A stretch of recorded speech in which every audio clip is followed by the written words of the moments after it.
اس کے سعودی گاہک نے کہا کہ تم بغیر ساز و سامان کے مختصر ترین سامان کے ساتھ جدہ آ جاؤ، وہاں ہر چیز مل جائے گی۔ جب تم ایئرپورٹ پر اترو گی تو ایئرپورٹ پر گاڑی تمہارا انتظار کر رہی ہوگی، فکر نہ کرنا، تمہارے لیے ہوٹل بک ہوگا۔ انہی ایام میں مراکش سے جدہ کے لیے حج پروازیں جا رہی تھیں۔ سلمہ نے اپنا خوبصورت ترین لباس پہنا، خوب میک اپ کیا اور جہاز پر سوار ہو گئی۔ اس نے دیکھا کہ حج کی وجہ سے بیشتر مسافروں نے احرام باندھے ہوئے ہیں۔ وہ ان محدود چند مسافروں میں سے تھی جو حج کرنے نہیں جا رہے تھے۔ وہ تو اپنے خاص گاہک سے ملنے اور جدہ شہر میں فسق و فجار کا بازار گرم کرنے جا رہی تھی، جبکہ عازمین حج اپنے رب کریم کے گھر کی زیارت اور فریضہ حج کی ادائیگی کے لیے سفر کر رہے تھے۔ سلمہ اگلی سیٹوں پر بیٹھی تو اس کے ارد گرد حج پر جانے والی خواتین تھیں جنہوں نے حجاب کیا ہوا تھا۔ کچھ دیر تو وہ کرسی کے پشت کی جیب میں رکھے ہوئے میگزین کے ساتھ کھیلتی رہی جنہوں نے حجاب کیا ہوا تھا۔ کچھ دیر تو وہ کرسی کی پشت پر جیب میں رکھے ہوئے میگزین کے ساتھ کھیلتی رہی، پھر اس نے کھانا کھایا اور آنکھیں بند کر لیں۔ اس کی آنکھ لگ گئی، نہ جانے وہ کب تک سوتی رہی۔ آنکھ کھلی تو جہاز کا پائلٹ اعلان کر رہا تھا کہ کچھ دیر میں ہم میقات سے گزریں گے۔ جو مسافر حج کی نیت سے جدہ جا رہے ہیں وہ اپنے احرام باندھ لیں، کیونکہ میقات سے آگے بغیر احرام کے جانا جائز نہیں ہے۔ اعلان کے ساتھ ہوتے ہی ہوائی جہاز کے مسافروں میں ہلچل مچ گئی۔ وہ زور زور سے تلبیح بلند کرنے لگے، لبیک لا شریک لک لبیک، میں حاضر ہوں میرے رب، میں حاضر ہوں، میں حاضر ہوں، تیرا کوئی شریک نہیں، میں حاضر ہوں، بلا شبہ ہر تعریف تیرے لیے اور ہر نعمت تیری طرف سے ہے اور تیری ہی بادشاہت ہے، تیرا کوئی شریک نہیں، میں حاضر ہوں۔ لبیک کے ان نعرے مستانہ سے جہاز کا ماحول یکسر بدل گیا۔ سلمہ نے تلبیت سنا تو اس کے جذبات میں ہلچل مچ گئی۔ میں کہاں جا رہی ہوں، کس جگہ اور کیوں جا رہی ہوں، اور یہ لوگ کہاں جا رہے ہیں، کیا کہہ رہے ہیں، کس ذوق و شوق سے جا رہے ہیں۔ یہ سوچ کر ایک انجانی قوت نے اسے سیٹ سے اٹھنے پر مجبور کیا۔ وہ تو 16 سنگار کر کے آئی تھی۔ اس نے قریب بیٹھی ہوئی خاتون سے کہا، تمہارے پاس کوئی فالتو کپڑے ہیں؟ اس نے حیرت سے دیکھا اور پھر اسے فالتو کپڑوں کا ایک جوڑا دے دیا۔ اس کا واش روم کی طرف تھا۔ اس نے میک اپ اتارا، کپڑے تبدیل کر کے اپنی سیٹ پر آئی تو ایک خاتون نے اپنے سفید مراکشی حجاب اور ٹوپی دے دی۔ اس نے اسے پہن لیا، میقات آئی اور گزر گئی۔ اب سلمہ ایک نئے روپ میں جا رہی تھی۔ جدہ جہاز جب ایئرپورٹ پر اترا تو آواز آئی، سیدہ سلمہ سے گزارش ہے کہ وہ آگے آگے آ جائے۔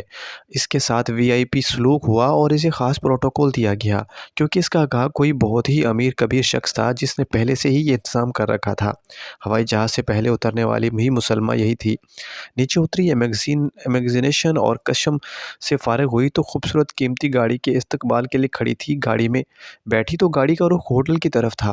اس کا کمرے سے بک پہلے ہی تھا۔ کمرے میں گئی تو وہ بیڈ پر لیٹ گئی۔ لمبے سفر کی وجہ سے اسے آرام کی ضرورت تھی، وہ فوراً سو گئی۔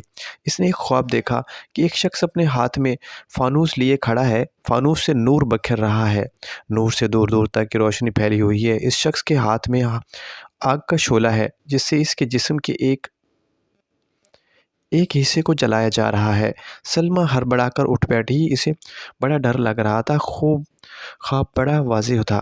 اس کے سامنے دونوں راستے تھے، خیر اور شر کا، اور ایک ہدایت اور دوسرا ظلمت کا راستہ ہے۔ اس نے آنکھیں بند کر کے اپنی سابقہ زندگی پر غور کیا۔ اسے اپنے آپ سے گھن آنے لگی۔ اس نے سوچا، غور کیا اور ایک عجیب فیصلہ کیا۔ اس نے اپنا مختصر ترین سامان اپنے ہمراہ لیا، کمرے سے نیچے اتری، ہوٹل سے باہر آئی تو اسے ایک ٹیکسی نظر آئی۔ اس نے ڈرائیور سے کہا، مجھے مکہ مکرمہ جانا ہے، مگر اس سے پہلے میقات چلو۔ یہ ان دنوں کی بات ہے جب حج کے ایام میں مکہ مکرمہ جانے والوں پر زیادہ پابندی نہ تھی۔ ٹیکسی ڈرائیور اسے میقات لے گیا۔ میقات پر پہنچ کر اس نے غسل کیا، وضو کیا، احرام باندھا، حج کی نیت کی اور تلبیح بلند کیا۔ اللہم لبیک کہتی ہوئی ٹیکسی پر سوار ہوئی۔ مکہ مکرمہ میں داخل ہوئی تو اس کی زبان پر لبیک کی صدائیں جاری تھیں۔ کعبہ شریف میں داخل ہوئی، طواف کیا، 7 چکر لگائے، سچے دل سے توبہ کی۔ مقام ابراہیم پر آئی، 2 رکعت نفل پڑھنے کے بعد زمزم پیا۔ ایسا لگا کہ اس کے تمام روحانی جسمانی بیماریاں زائل ہو گئی ہیں۔ اب اس کا رخ صفا کی طرف تھا۔ اس نے صفا اور مروہ کے درمیان چکر لگانے شروع کیے۔ جب چھٹے چکر میں تھی تو اسے اپنی بصارت پر اعتبار نہ آیا۔ اچانک سے اسے بریگیڈیئر عبدالعزیز صحیح کرتا نظر آیا۔ وہاں پر وہی بریگیڈیئر عبدالعزیز جس کا نام اس نے عبدالمسیطہ رکھا تھا جسے اس نے مراکش سے دوسرے شہر ٹرانسفر کروا دیا تھا۔ سلمیٰ آپ کو روک نہ سکی، اس کے سامنے کھڑی ہو گئی، کہنے لگی عبدالعزیز تم یہاں پر کیوں آئے ہو؟ عبدالعزیز نے نگاہیں اٹھائیں، اس کے سامنے سلمیٰ کھڑی تھی، کہنے لگا ارے تم یہاں آ گئیں۔ وہ کہنے لگی میں بھی تمہاری طرح رحمان کی ضیافت میں ہوں، تمہیں کیا معلوم کہ رب نے میری توبہ قبول کر لی ہے، اس نے مجھے ہدایت عطا کر دی ہے، وہ اپنے بندوں پر رحم کرنے والا ہے۔ عبدالعزیز نے کہا میں بھی رحمان کی ضیافت میں ہوں۔ دونوں نے صحیح مکمل کی۔ سلمیٰ نے کہا اگر تمہارے لیے ممکن ہو تو مناسک کے حج میں سے اپنے پاس ساتھ رکھ لو، میں اکیلی ہوں، حج کیسے کروں گی؟ عبدالعزیز نے قافلے کے ذمہ داران سے درخواست کی اور سفارش کی جسے قبول کر لیا گیا۔ یوں سلمیٰ نے حج کے باقی ارکان اپنی قوم کے افراد کے ساتھ ادا کیے۔ سلمیٰ نے حج کے ارکان پورے کیے، اب قافلہ کا رخ مدینہ کی طرف تھا۔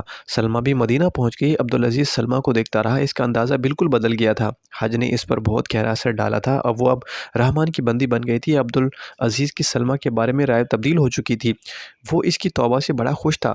سلمیٰ نے اسے جدہ ایئرپورٹ سے اترنے کے بعد کے سارے واقعات سنائے۔ سلمیٰ نے عبدالعزیز سے کہا میرے پاس مراکش میں خاصی دولت ہے جو میں نے غلط کاموں سے کمائی ہے، میں چاہتی ہوں کہ اسے اپنے اچھے کاموں میں دوں، کیا تم میری مدد کرو گے؟ عبدالعزیز نے کہا ہاں، شرط پر؟ وہ کیا ہے؟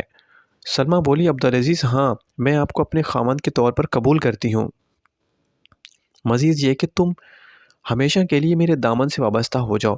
سلمیٰ نے لمحہ بھر سوچا اور سر تسلیم خم کر دیا۔ Thank you for watching.